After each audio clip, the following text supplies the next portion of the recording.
Here's why your snowblower will not start this year, and I'm talking about the single stage and the big two-stage snowblowers. It's because of this tiny jet right here.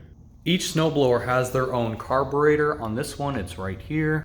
And on this big one, the carburetor is right down there. If you happen to remove your carburetor and remove this nut on the flow bowl, you can see the main jet inside there. And if you were to take a thin enough flathead screwdriver and remove this main jet, you will more than likely see that it is clogged if you did leave gas in your snowblower over the summertime. Now this main jet will need to be free. As you can see right through there. And also you have this emulsion tube that has microscopic holes that will also need to be cleaned out. Once you have these two cleaned up, put them back together inside of the carburetor and your snowblower should start. Hope this helps somebody.